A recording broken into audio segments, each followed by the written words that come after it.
श्री गणेशाय नमः। ओम श्री सरस्वत्यै नमः। ओम श्री गुरुभ्यो नमः। श्रुतिस्मृतिपुराणानाम् आलयं करुणालयम् नमामि भगवत्पादं शङ्करं लोकशङ्करम्। समस्तजनकल्याणे निरतं करुणामयम् नमामि चिन्मयं देवं सद्गुरुं ब्रह्मविद्वरम् सद्गुरुं ब्रह्मविद्वरम्। यस्य पादप्रभाध्यस्तः प्रपञ्चो भाति भासुरः तमहं सद्गुरुं वन्दे पूर्णानन्दं चिदात्मकम्। श्रीहरिं परमानन्दम् उपदेष्टारमीश्वरम् व्यापकं सर्वलोकानां कारणं तं नमाम्यहम् कारणं तं नमाम्यहम्। हरि ओम हरि ओम हरि ओम।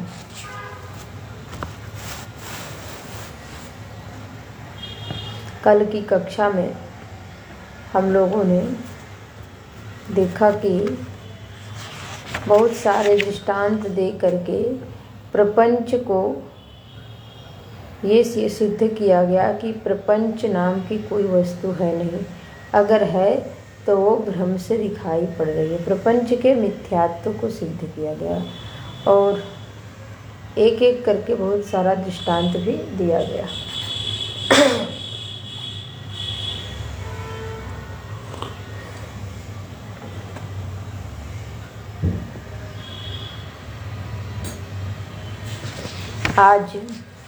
आज के विषय हम लोग 65वें श्लोक से प्रारंभ करेंगे।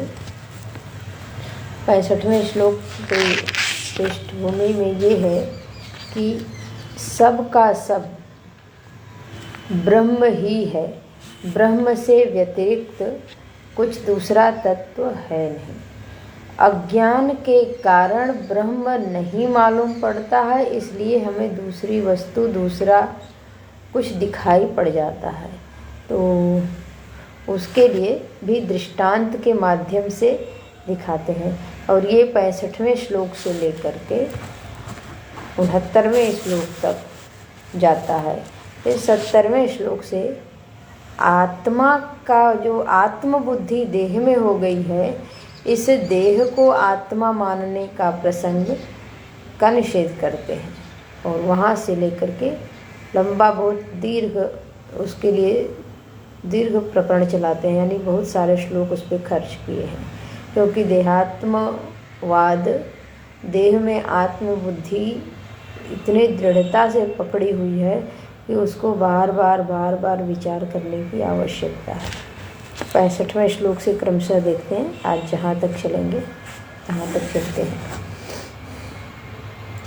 सर्वोऽपि व्यवहारस्तु ब्रह्मणा क्रियते जनैः अज्ञानात् न विजानन्ति मृदेव हि घटादिकम्।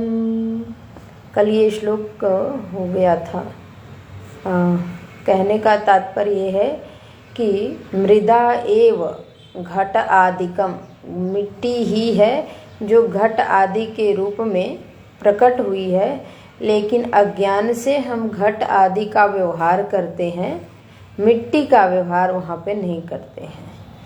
ऐसे ही इस संपूर्ण जगत जो है वो ब्रह्म का ही रूप है, तो हम जब व्यवहार करते हैं तो ब्रह्म से व्यतिरिक्त करके करते हैं, जबकि है ब्रह्म ही। जैसे घट मिट्टी ही है, ठीक ऐसे ही यह व्यवहारिक जगत भी ब्रह्म ही है, दूसरा कुछ है नहीं।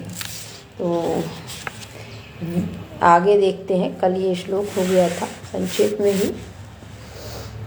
तो 66वां श्लोक, कार्य कारणता नित्यम आस्ते घट मृदोर्यथा तथैव श्रुतियुक्तिभ्यां प्रपंच ब्रह्मणोरिह कार्य कारणता नित्यम् आस्ते घट मृदोर्यथा तथैव श्रुतियुक्तिभ्यां प्रपंच ब्रह्मणोरिह। कार्य कारणता नित्यम आस्ते घट मृदो यथा। जैसे कार्य कारण भाव पर हम चिंतन करते हैं तो दृष्टांत लेते हैं कि कारण है मिट्टी और कार्य है घट। मिट्टी से घट की उत्पत्ति हुई, तो मिट्टी और घट में जिस प्रकार से कार्य कारण संबंध होने पर भी मिट्टी घट से भिन्न नहीं है, घट मिट्टी से भिन्न नहीं है, अर्थात घट मिट्टी ही है, मिट्टी का ही रूप है। ठीक ऐसे ही उसका तत्व के जो नित्य तत्व है उस पर हम विचार करें कार्य कारण की दृष्टि से। तो जब कार्य कारण की दृष्टि से हम विचार करेंगे तो कह रहे हैं कि प्रपंच ब्रह्मणो इह तथा एव, ठीक वैसे ही घट और मृत्तिका की भांति, घट और मिट्टी की भांति ही प्रपंच और ब्रह्म, यह दोनों में कोई भेद मालूम नहीं पड़ेगा, क्योंकि जो प्रपंच में विद्यमान है वो सत्ता ब्रह्म की है। ब्रह्म से जब कुछ नहीं था तब एकमात्र ब्रह्म ही था, तो फिर उसके बाद एको हम बहुश्याम, एक मैं हूँ और मैं बहुत हो जाऊँ। तो जब बहुत हुए, तो जब अकेले थे तो वही बहुत हुए, जब बहुत हुए तो इसका तात्पर्य है कि ब्रह्म ही विभिन्न रूपों में हुआ। जैसे मिट्टी मृतपिंड मात्र था और उसने बहुत सारे आकार प्रकार का यो घट बन गए, तो वो ढेर सारे घट के रूप में प्रकट हो गए कि ये अभी हम इतने रूपों में अभिव्यक्त हो गए हैं। ठीक ऐसे ही ये जो ब्रह्म है, श्रुतियों ने, श्रुति युक्तिभ्याम, श्रुति ने कहा है कि जब कुछ नहीं था तब एकमात्र तत्व था, और जो तत्व था वो आत्म तत्व था, वो ब्रह्म तत्व था। तो जब श्रुति ने कहा तो इसका मतलब वही तत्व है, और उसी दिशा में हम विचार करें तो सच्चिदानंद स्वरूप, उस ब्रह्म का लक्षण क्या है? तो जो स्वरूप लक्षण है वो स्वरूप लक्षण है सच्चित आनंद स्वरूप। तो इस जगत में सर्वत्र सत्ता है, सर्वत्र चित्ता है और सर्वत्र आनंद है। तो ये एक रूप हुआ। करें कि ये तो हुआ श्रुति युक्तिभ्याम, और युक्ति से अगर हम तर्क करें तो तर्क के लिए आश्रय बताते हैं कि तर्क करने की जो शैली होगी वो कार्य और कारण की शैली होगी, दूसरी कोई शैली नहीं होगी। तो कार्य यानी जो उत्पन्न हुआ है और कारण यानी जिससे उत्पन्न हुआ है। तो कार्य और कारण पर जब हम विचार करेंगे तो हमको कार्य कारण पर विचार करने के लिए ऐसे ही नहीं बैठ जाना है। कार्य कारण पर विचार करने के लिए भी इतना तो बोध होना चाहिए, या इतना हमारा अध्ययन स्वाध्याय संत कृपा होनी चाहिए और इतनी तत्परता होनी चाहिए कि हम जान सकें कि किस वस्तु से कौन सी वस्तु उत्पन्न हुई है। जैसे ताम्र है, ताम्र से ताम्र पात्र ही बन सकता है, ताम्र की धातु से। सुवर्ण की धातु से सुवर्ण की वस्तुएं बन सकती हैं। तंतु से कपड़े ही बन सकते हैं। ठीक ऐसे ही ये जो जगत हम ले रहे हैं अपने चिंतन के लिए, तो इस जगत में जब हम युक्ति पूर्वक चिंतन करते हैं तो हमें कार्य कारण का बोध अगर नहीं है तो हम चिंतन नहीं कर पाएंगे। तो नहीं कर पाएंगे तो इतना आश्रय है हम लोगों को वेदांत सुनने से कि सबसे पहले पृथ्वी का कारण है जल, जल का कारण है अग्नि, अग्नि का कारण है वायु, वायु का कारण है आकाश, और आकाश का कारण है, ऊपर चले जाएं, अहंकार, अहंकार का महत्तत्व, महत्तत्व से प्रकृति, और प्रकृति का कारण है ब्रह्म। इस प्रकार से बीच में वो तन्मात्राएं इधर ही आ जाएंगी, अहंकार के बाद की बात है। तो ऐसे पंच महाभूत को पंच तन्मात्राओं में, फिर उसको अहंकार में, उसको महत्तत्व में, और महत्तत्व को प्रकृति में, त्रिगुणात्मक प्रकृति में, और त्रिगुणात्मक प्रकृति चूंकि 3 गुणों वाली है तो उसको एक में स्थित कर दे, ब्रह्म में। तो ऐसे कार्य कारण का जब हम नियम लगाते हैं तो ये हुआ युक्ति पूर्वक चिंतन करना। युक्ति पूर्वक जब चिंतन करेंगे तो ये इस वस्तु का कारण यही है और कारण यही है, इसलिए ये वस्तु इसी में जाकर के विलीन होगी। तो जो जिस वस्तु का कारण होता है वो जैसे घट टूटेगा तो घट मिट्टी में जाके ही विलीन होगा और बन जाएगा फिर से मिट्टी। ठीक ऐसे ही ये प्रत्येक वस्तु अपने कारण में जा कर के विलीन होगी, और सबसे अंतिम कारण जो है वो ब्रह्म है। ब्रह्म में ब्रह्म है, इसलिए अंतिम कारण ब्रह्म के रूप में जब हम विलीन कर देते हैं तो वही मैं की सत्ता है, अहम की सत्ता है, आत्मदेव की सत्ता है। और उसी आत्मदेव में जब कोई स्थित हो जाता है तो आत्मदेव से व्यतिरिक्त दूसरा कोई कार्य है नहीं, अगर है तो आत्मदेव का ही रूप है। तो जैसे मिट्टी से ही घट बना है और मिट्टी से पृथक कुछ नहीं है, ठीक ऐसे ही यह प्रपंच ब्रह्म से बना है तो ब्रह्म से पृथक नहीं है। क्योंकि अब चिंतन ये हो रहा है ब्रह्ममय जगत का, सियाराममय जगत का। जगत सीताराम से भिन्न नहीं है। और सीताराम भी कैसे हैं तो कहते गिरा रथ जल बीच सम कहियत भिन्न न भिन्न। जैसे शब्द और अर्थ का, जल और तरंग का कोई भेद नहीं है, ठीक ऐसे ही पीछे तो इतने सभी दृष्टांत आए ही हैं। तो ये जैसे भेद नहीं है, ठीक वैसे ही भगवान श्री राम और माता जानकी में कोई भेद नहीं है।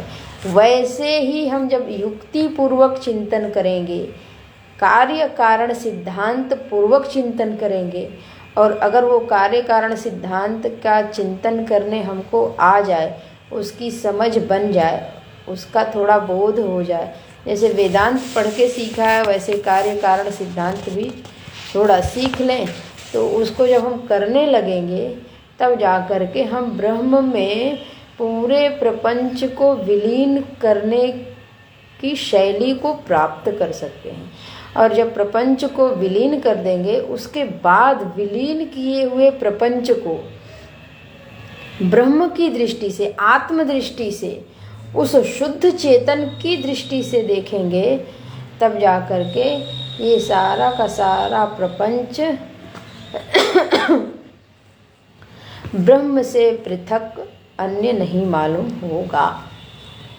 ब्रह्म ही इन इन रूपों में प्रकट हुआ है और लीला कर रहे हैं प्रभु। लीला करना अलग बात है और उसमें क्रिया होना और उससे प्रभावित होना अलग बात है।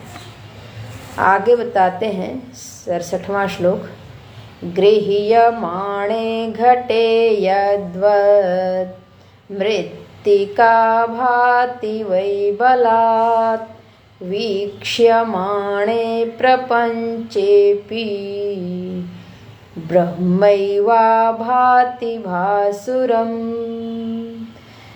गृह्यमाणे घटे यद्वत् मृत्तिका भाति वै बलात् वीक्ष्यमाणे प्रपंचेऽपि ब्रह्मैवा भाति भासुरम्। करें गृह्यमाणे घटे यद्वत् मृत्तिका आयाति वै बलात्। जिस प्रकार से घट में मिट्टी बलात् प्रतीत होती है, बलात् यानी जबरदस्ती, हम देखना भी ना चाहें कि मिट्टी मुझको घट देखना है, तो क्या घट देखना है तो मिट्टी को हटा करके हम घट देख सकते हैं? नहीं देख सकते हैं। जब भी देखेंगे तो मिट्टी को ही देखेंगे। तो मृत्तिका आयाति वही बलात्, मिट्टी अपना दर्शन देने बलात् आ जाती है। तो ऐसे ही ज्ञानी की दृष्टि है, जैसे कि घट देख करके बालक तो कहेगा कि हम घड़ा देख रहे हैं। बड़े लोगों को जब मिट्टी और घट का बोध करा दिया जाता है तो बोलते मिट्टी ही देख रहे हैं, भले मिट्टी पक गई है, मिट्टी कच्ची है, मिट्टी का ये रंग हो गया, मिट्टी पे ही रंग चढ़ा है, तो देख तो मिट्टी को रहे हैं, मिट्टी से भिन्न कुछ नहीं देख रहे हैं, मिट्टी का घट है। तो ठीक ऐसे ही वीक्ष्यमाणे प्रपंचेऽपि ब्रह्म एव आभाति भासुरम।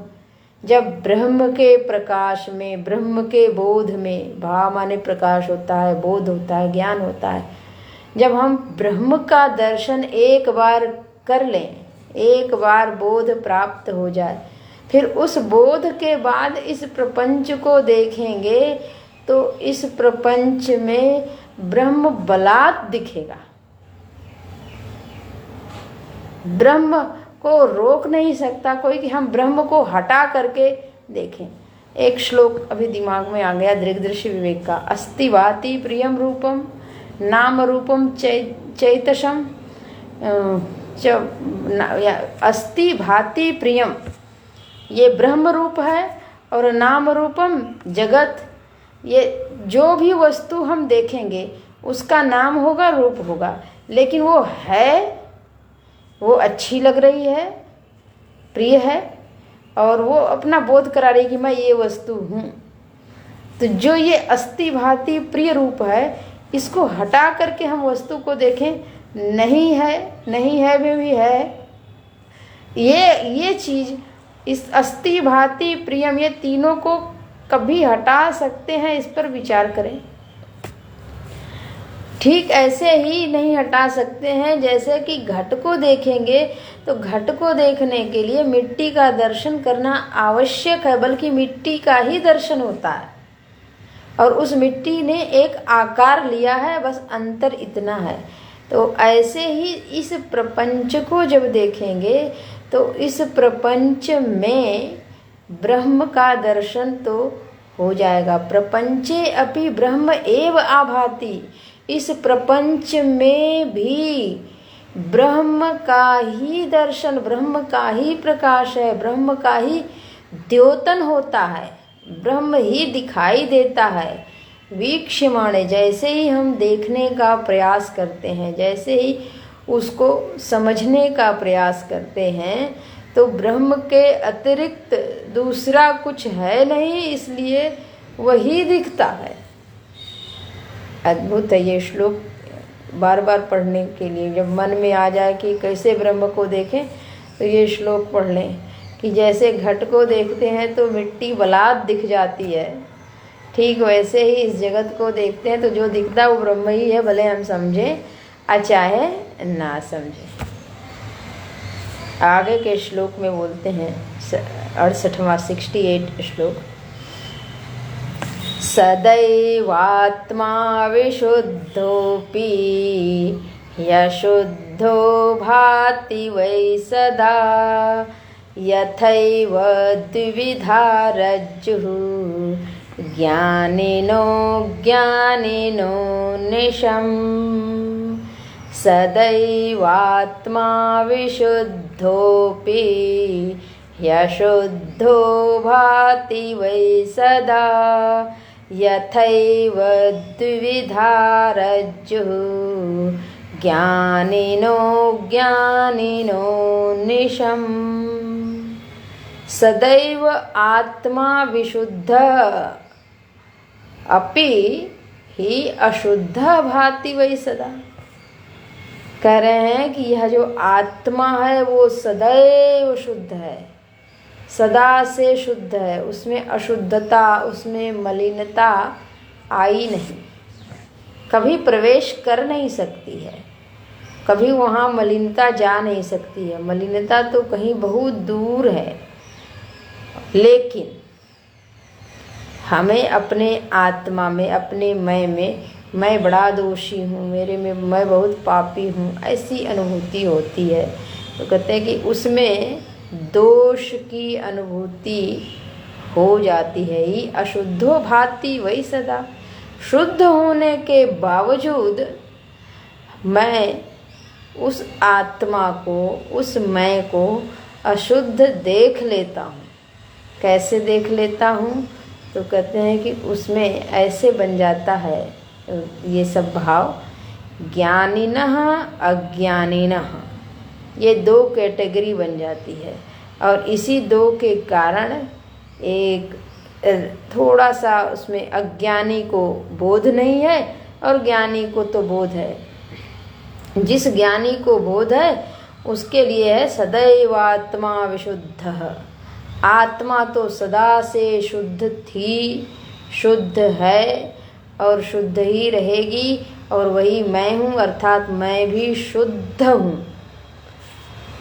रज्जू का जैसे दृष्टांत देते हैं भगवान भाष्यकार, जैसे रज्जू को ज्ञानी बिल्कुल नेत्र वाला देख लेता है, वैसे ही नेत्र के, जैसे नेत्र के स्थान पर जिसके नेत्र पटु हैं, तीक्ष्ण हैं, शुद्ध हैं, प्रकाश से युक्त हैं, वहाँ पे कहीं रस्सी गिरी पड़ी है तो वो देख लेता है और बोध हो जाता है कि यह रस्सी है।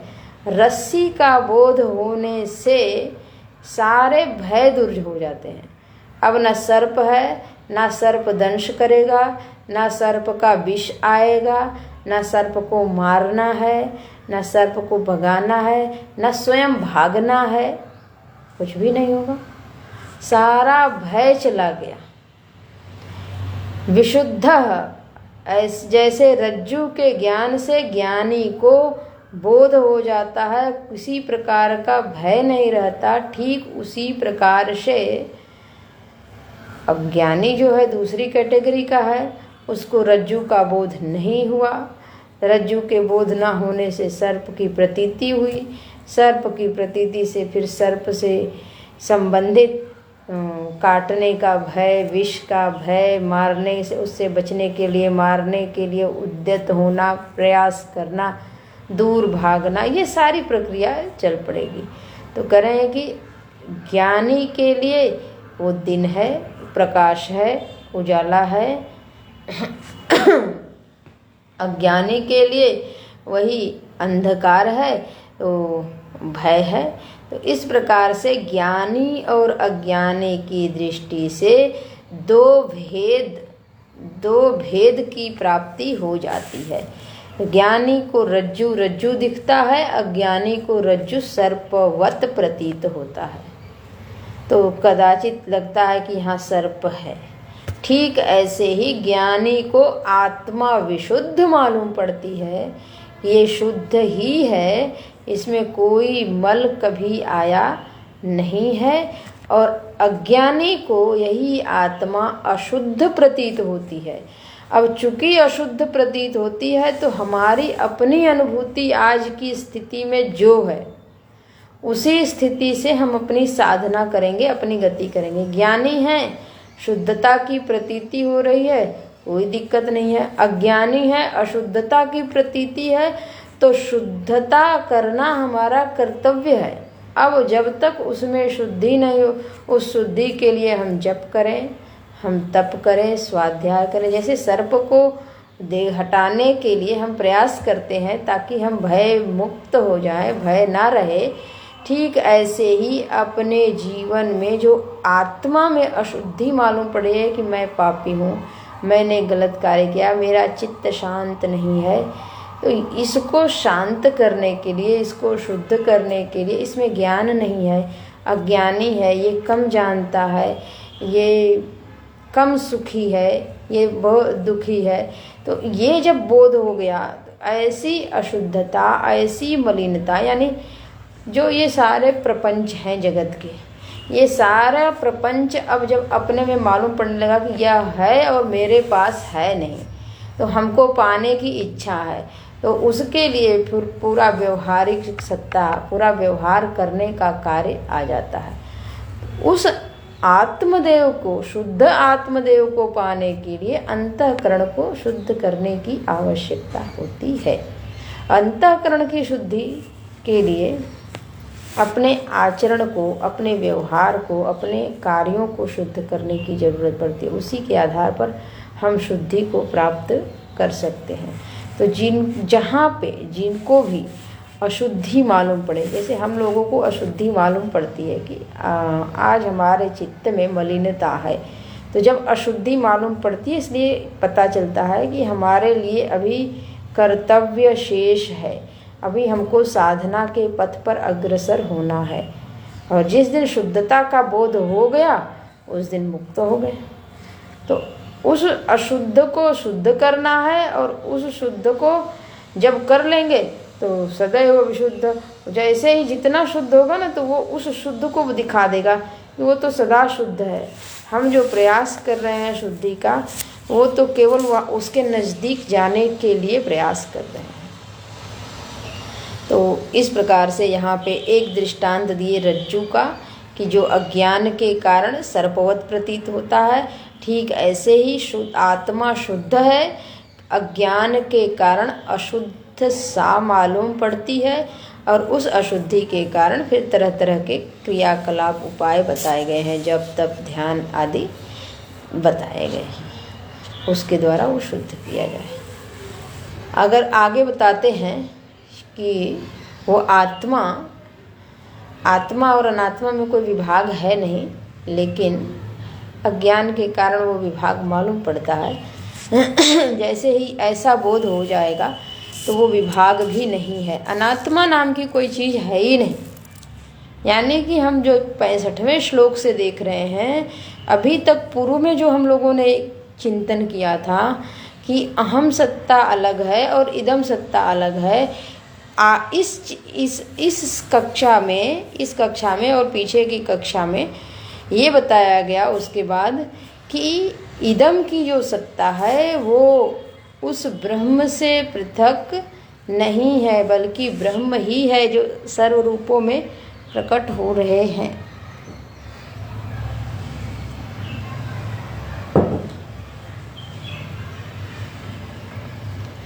तो देखते हैं 69वां श्लोक 69। यथैव मृण्मय कुंभ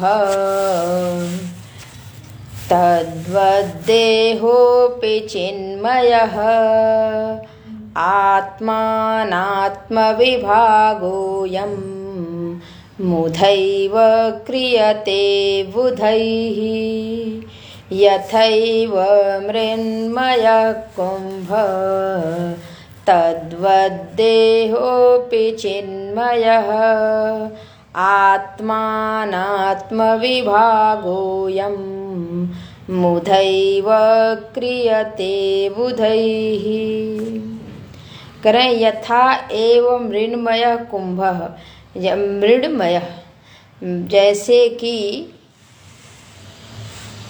कुंभ माने घट मिट्टीमय, मिट्टी से ही युक्त है, मृण्मय है, मिट्टी से भिन्न कुछ दूसरा तत्व उसमें आया नहीं। तद्वत् देहोपि चिन्मयः, जो अभी हमारा शरीर पंच महाभूतात्मक था, हम इसको पंच महाभूतात्मक करके अहम से पृथक कर रहे थे, तो यहाँ करें तद्वत्, बिल्कुल उस कुंभ की भांति, उस घट की भांति। घट के पोर पोर में, घट का कोई ऐसा अंश नहीं है जहाँ पे मिट्टी नहीं है, बल्कि मिट्टी से ही बना है। मिट्टी के अतिरिक्त दूसरा कोई धातु वहाँ पे है नहीं। धातु पे बात की जा रही है, बाकी चीज़ों पे चिंतन नहीं करना। तो वैसे ही इस देह की जो धातु है चिन्मय, ये चिन्मय है।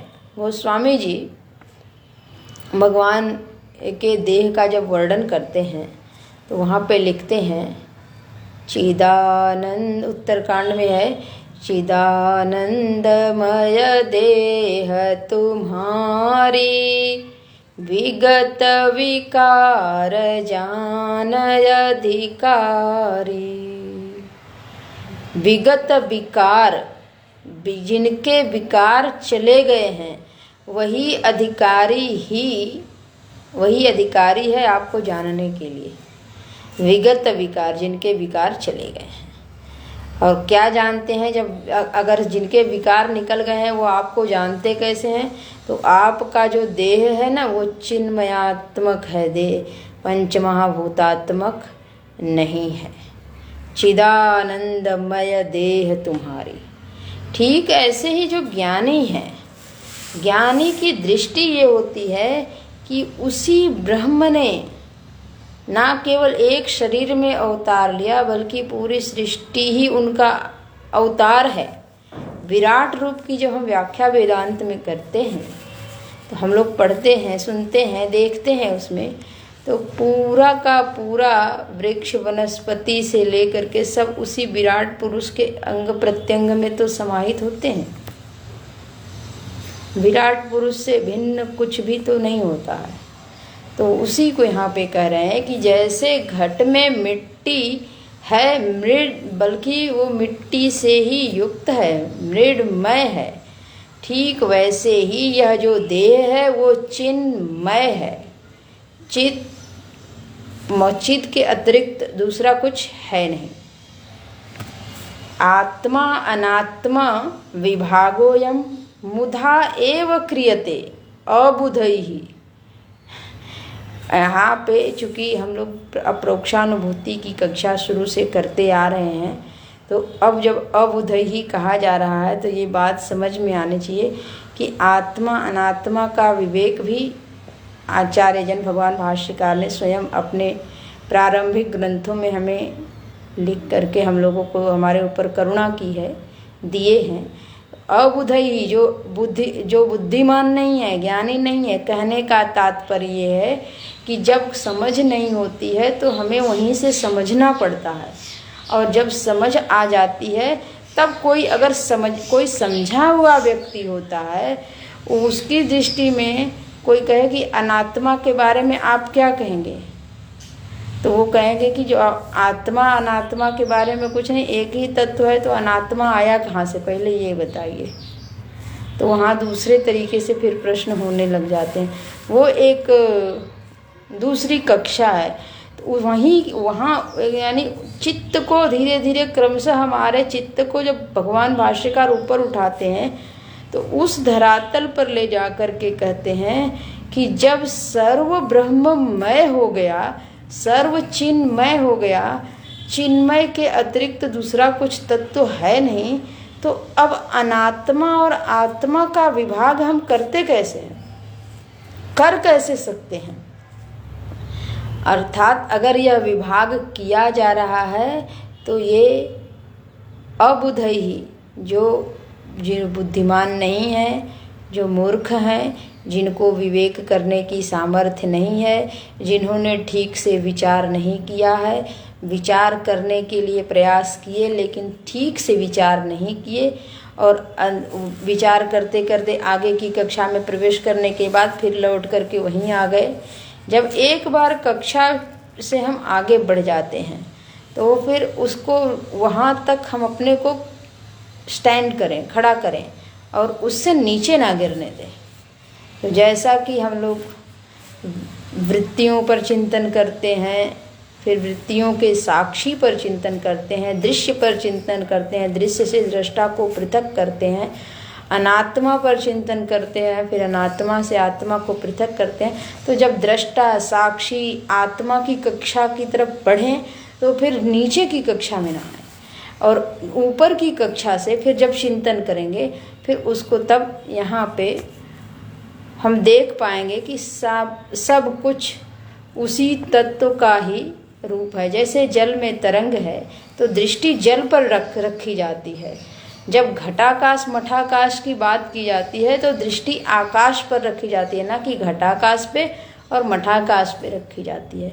वैसे ही यहाँ पे कर रहे हैं कि जब कुंभ को हम देख रहे हैं तो दृष्टि धातु पर है कि वस्तु मिट्टी की बनी है। वैसे ही अब जब देह पर हम चिंतन करें तो देह भी जब सबसे पहले एकमात्र तत्व था और उन्हीं तत्व से ये सब निकला, तो फिर उन्हीं से निकला तो उन्हीं का ही तो रूप निकला, उनसे निकला, यानी कि कारण से जो कार्य बना तो कारण से व्यतिरिक्त तो होगा नहीं, और फिर उसी से ये शरीर बना।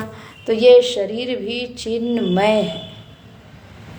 चिन्मय शरीर में अब जब ये सब बातें अगर हम लोग पकड़ के रखेंगे तो आगे जब प्रारब्ध का प्रकरण आएगा तो समझ पाएंगे कि फिर कैसे प्रारब्ध का निराकरण करते हैं भगवान भाष्यकार।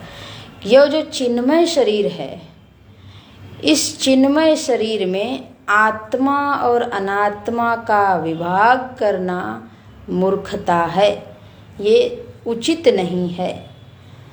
तो यहाँ तक कहने के बाद अब बताते हैं भगवान भाष्यकार, एक 70वें से लेकर के बहुत लंबा प्रकरण चलाते हैं, लगभग 89 तक।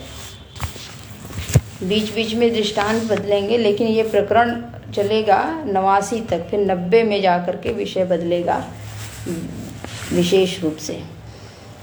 करें कि जैसे मैं ये इस देह को मैं हम लोग कहते आए हैं और व्यवहार करते हैं तो इसी देह को केंद्र में रख करके करते हैं, और पूरा वेदांत सुनने के बाद एक समय लगता है कि देह को किनारे कर दिया जाए, फिर से लौट करके उसी देह में आते हैं। तो ये देह में तादात्म्य इतना गहन है, इतना गंभीर है कि विचार करने के बाद भी लौट लौट के हम आते हैं, और ये इतना निराधार है, इसका कोई आधार नहीं है, फिर भी ये इतनी दृढ़ता से हमारे चित्त में बैठा हुआ है। उसके लिए दृष्टांत दे दे करके भगवान भाष्यकार स्पष्ट करते हैं।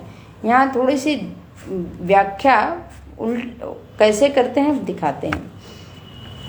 सर्पत्वेन यथा रज्जु रजत्वेन रजतत्वेन शुक्तिका विनिर्णीता विमूढ़ेन देहत्वेन तथात्मता। बहुत सा आगे के कईयों श्लोकों में ये नीचे वाली पंक्ति यूं ही आती रहेगी।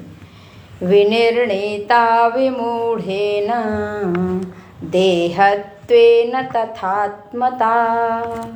कहते हैं सर्पत्वेन यथा रज्जु रजतत्वेन शुक्तिका।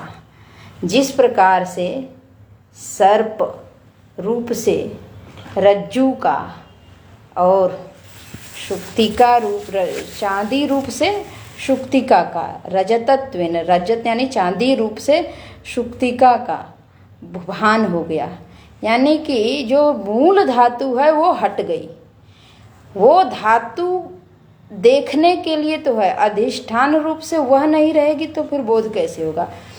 अधिष्ठान रूप में रज्जु है, यानी मूल रूप से रज्जु है, लेकिन रज्जु बिल्कुल हमारे ज्ञान में नहीं है।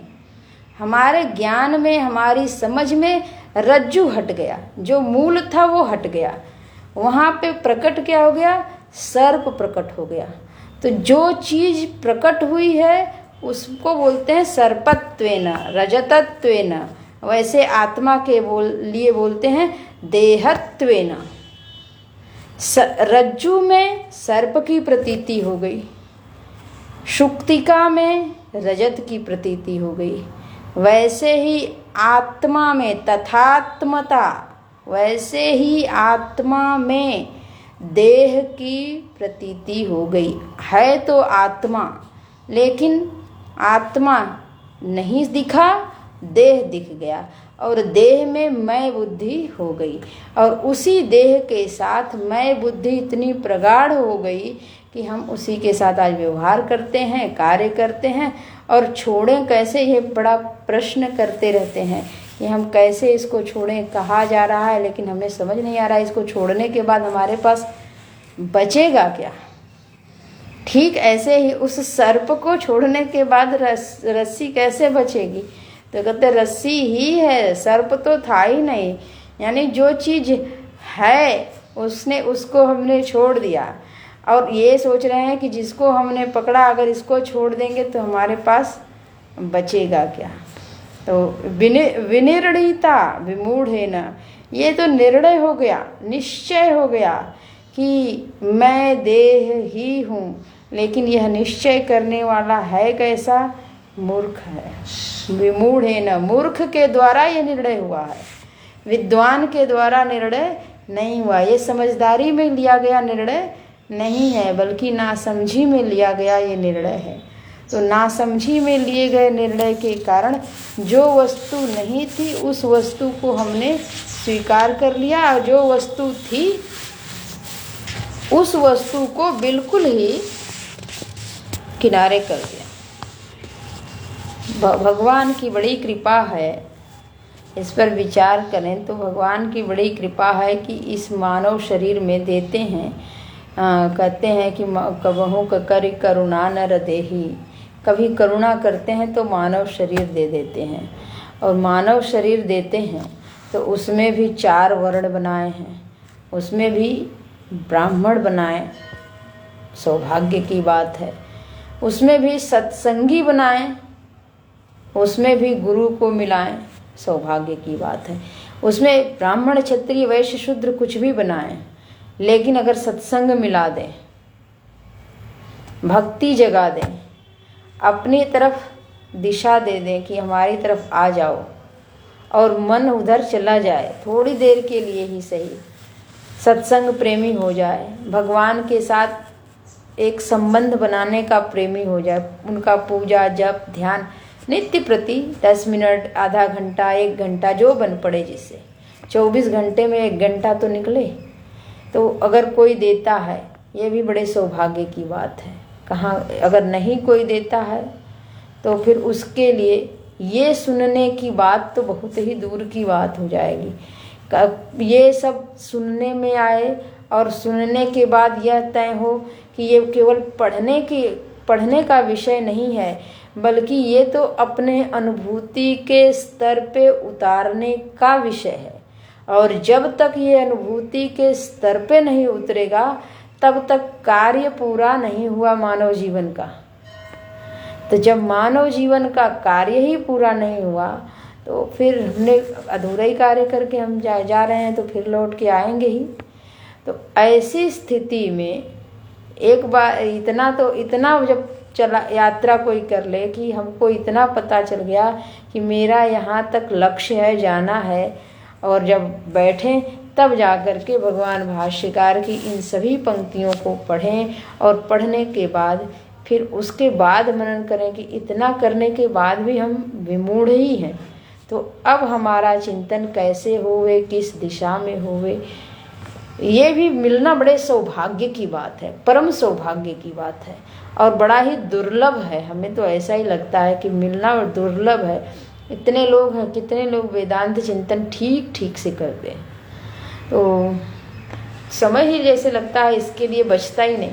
तो अगर भगवान हम लोगों से करा दें और कराते कराते अनुभूति तक जब भी ले जाएं, उसके संस्कार ही प्रगाढ़ कर दें, तो बड़े सौभाग्य की बात है। भगवान को प्रणाम करते हुए देखते हैं। घटत्वेन यथा पृथ्वी पटत्वेनैव तन्तवः विनिर्णीता विमूढेन देहत्वेन तथात्मता। घटत्वेन यथा पृथ्वी पटत्वेन एव तन्तवः। कह रहे हैं घटत्वेन यथा पृथ्वी, है तो पृथ्वी, पृथ्वी तत्व ही तो घट के रूप में प्रकट हुआ है, लेकिन अब हमको घट दिख रहा है। घटत्वेन, घट दिख गया, पृथ्वी दिखी नहीं, पृथ्वी खिसक गई, मिट्टी खिसक गई, घट दिख गया। अब हम बोलते हैं घट है, घट है, घट है। यहाँ पे ज़्यादा व्याख्या करने की जरूरत नहीं है, क्योंकि सब दृष्टांत भगवान भाष्यकार ने स्पष्ट किया है। पटत्वेन एव तन्तवः, सूत नहीं दिखा, कपड़ा दिख गया। और हम कपड़ा देखते हैं, सूत को देखते नहीं हैं। कह रहे हैं कि इस प्रकार से देह दिख गया, आत्मा दिखा नहीं। आत्मा किनारे हो गया और उसी आत्मा पर देह है, जबकि उससे भिन्न कुछ नहीं है। जैसे मिट्टी से भिन्न घट नहीं है, सूत से भिन्न कपड़ा नहीं है, वैसे आत्मा से भिन्न देह नहीं है। लेकिन इस मूर्खता के कारण, विमूढ़ेन, मूर्खतावश हमने क्या निर्णय कर लिया कि देह मैं हूँ। जैसे मिट्टी घट है, जैसे वस्त्र है, वैसे यह देह है और देह मेरा है, मैं हूँ। कनकं कुण्डलत्वेन तरङ्गत्वेन वैजलं विनिर्णीता विमूढेन देहत्वेन तथात्मता।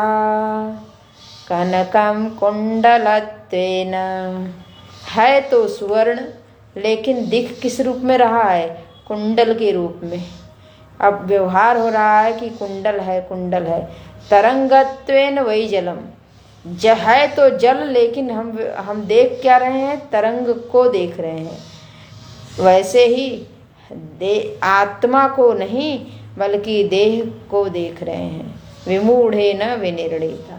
पुरुषत्वे यथा स्थाणु जलत्वेन मरीचिका विनिर्णीता विमूढ़ेन देहत्वेन तथात्मता। करें पुरुषत्वे यथा स्थाणु, पुरुषत्वे यथा स्थाणु, जैसे है स्थाणु और हमने देख लिया उसमें पुरुष को कि ये स्थाणु ठूंठ नहीं है, बल्कि ये मनुष्य है।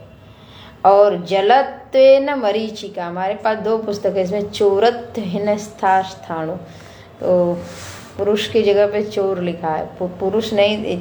स्थाणु दिखा तो शंका हुई चोर है खड़ा वहाँ। जलत्वेन मरीचिका, कह रहे हैं कि मरीचिका जो मृग मरीचिका दिखती है, यानी कि सूर्य की किरणें गिरती हैं तो वो जल के रूप में दिखती हैं। सच बात है कि वो मरीचिका के रूप में नहीं, बल्कि जल के रूप में भासित होने लगा। जो सत्य है, जैसा रूप है वैसा नहीं दिख रहा है, अन्यथा ही दर्शन हो रहा है। और जो दिख रहा है उसमें इतनी दृढ़ बुद्धि है कि अगर कोई धातु की तरफ दृष्टि ले जाए तो जल्दी दृष्टि धातु की तरफ नहीं जाती है, उसी आकार की तरफ, उसी नाम रूप में फंसी रहती है। नाम रूप आकार, नाम रूप में फंसी है जो आकार है। विनिर्णीता विमूढ़ेन, ऐसे ही विमूढ़ों के द्वारा यह निर्णय किया गया है, निश्चय किया गया है आत्मा में कि यह देह ही मैं हूँ, देह ही आत्मा है, देह से भिन्न आत्मा नहीं है। देह से भिन्न आत्मा हमें तो मालूम ही नहीं पड़ती है। गृहत्वेनैव काष्ठानि खंगत्वेनैव लोहता विनिर्णीता यथा विनिर्णीता विमूढ़ेन देहत्वेन तथात्मता। कह रहे गृहीत्वेन एव काष्ठानि, यानी कि है तो लकड़ी उकड़ी का सब ढेर बना है, कहीं पे उसका खंभा लगाया गया, कहीं पे उसको पतला काट के छत बनाया गया, कुछ करा गया, लकड़ी लोहे आदि से जितनी सामग्रियां हैं उन सामग्रियों को यथा स्थान लगा करके मकान बना दिया गया। तो जब मकान बना दिया गया तो हमें वो लकड़ी नहीं दिखती है, वो सीमेंट नहीं दिखता है, वो वस्तु नहीं दिखती, हमें मकान दिखता है। हम कहते कितना बढ़िया मकान है। ऐसे ही तलवार है, तलवार लोहे की बनी है तो हमें लोहा नहीं दिखता, हमें तलवार दिखता है। हम तुरंत जैसे ही देखते तुरंत बोलते हैं ये तलवार कितनी अच्छी है, ये खड्ग कितना अच्छा है। ऐसे ही जो कुछ भी है हम लोग देखते, घड़ी देखते हैं, ये कितने सुंदर है, लेकिन इसकी मूल धातु पर दृष्टि नहीं जाती है। यानी कि मूल तत्व को देखने की मेरी दृष्टि ही मानो हट गई है और नाम रूप में इतनी फंस गई है कि उसी नाम रूप में पड़ी रहती है। विनिर्णय ऐसे ही जब चूँकि जैसे इन सब वस्तुओं में हम नाम और रूप पर अपनी दृष्टि को टिकाए रखते हैं, ठीक ऐसे ही अपने देह के साथ है। देह ने एक आकार लिया, देह का अपना एक नाम है, इस नाम रूप आकार में हम ऐसे फंसे हैं, इसी को मैं मानते हैं और इसी में आत्मबुद्धि किए हुए, यही मैं हूँ। तो आगे है यथा वृक्ष विपर्यासो जलाद्भवति कस्यचित् तद्वदात्मनि देहत्वं पश्यत्यज्ञानयोगतः पश्यत्यज्ञानयोगतः। यथा वृक्ष विपर्यासो जलाद्भवति कस्यचित्, करें कि जिस प्रकार से जल में, जल है, नदी है, नदी के तट पर हम बैठे हैं और जब नदी के जल में दर्शन करें और नदी के किनारे वृक्ष लगे हों तो वो वृक्ष उल्टा नजर आते हैं उस जल में। यानी कि वो दिखता है कि सारा शाखाएं जो ऊपर की चीज़ें हैं वो नीचे जाकर चली गई हैं और ये ऊपर चला गया है। तो जैसे जल में वृक्ष उल्टा दिखता है, लेकिन सच बात है वो उल्टा है नहीं। और जलाद्भवति कस्यचित्, ठीक ऐसे ही तद्वत यथा वृक्ष विपर्यासो, जैसे वृक्ष विपर्य रूप में दिखता है जलाद जल में, लेकिन वो है नहीं। तद्वत आत्मनि देहत्वं पश्यति अज्ञान योग, अज्ञान योगतः, अज्ञान के योग से, अज्ञान के संयोग से चित्त में, बुद्धि में, जहाँ पे ज्ञान होगा वहीं पे, उस बुद्धि में ज्ञान नहीं है इसलिए अज्ञान है, और उस बुद्धि में अज्ञानता के कारण अब उस अज्ञान का संयोग हुआ और उस अज्ञान के परिणाम स्वरूप जब हमने देखना शुरू किया, उसी बुद्धि से, अज्ञान से युक्त बुद्धि से हम नेत्र द्वार से बाहर दर्शन करने निकले। तो बाहर दर्शन करने निकले तो चूंकि मूल में अज्ञान बैठा है तो अज्ञान के साथ निकले हैं दर्शन करने, तो मैंने उल्टा ही देख लिया। देखना था कि हम देख पाएँ कि ये जो देह है और देह में जो चेतनता है ये सब आत्मा का रूप है, आत्मा ही क्रिया करने के लिए बना है। लेकिन हमने क्या देख लिया कि देह है, आत्मा तो दिखी नहीं। तो आत्मा में देह भाव आ गया और देह ही मैं हूँ, ऐसा करके हमने जान लिया। अगले श्लोक में कहते हैं जैसे कि जहाज चलती है, गाड़ी चलती है, पोते न गच्छत पुंसः सर्वं भातीव चञ्चलं तद्वदात्मनि देहत्वं पश्यत्यज्ञानयोगतः। कह रहे हैं जिस प्रकार से जहाज चलती है, पोत यानी जहाज, नौका चलती है, और नौका चलती है तो नौका में बैठे हुए होते हैं हम, और हम चलते हैं। गाड़ी में बैठे हुए होते हैं हम चलते हैं, और दिखता क्या है, बाहर की वस्तुएं भाग रही हैं, दौड़ रही हैं, वो चल रही हैं। तो ठीक ऐसे ही ये अज्ञान के संयोग से चलता है देह, और सच बात है देह मैं नहीं हूँ, और आरोप लगता है आत्मा पे। तो मान के चलते हैं कि हम लोगों ने 75 श्लोक तक पूरे किए। कल इसके आगे की कक्षा करेंगे। आज की कक्षा यहीं पे पूरा करती हूँ। हरिओम। ओम पूर्णमदः पूर्णमिदं पूर्णात् पूर्णमुदच्यते पूर्णस्य पूर्णमादाय पूर्णमेवावशिष्यते। ओम शांति शांति शांति। हरि ओम। श्री गुरुभ्यो नमः। हरि ओम।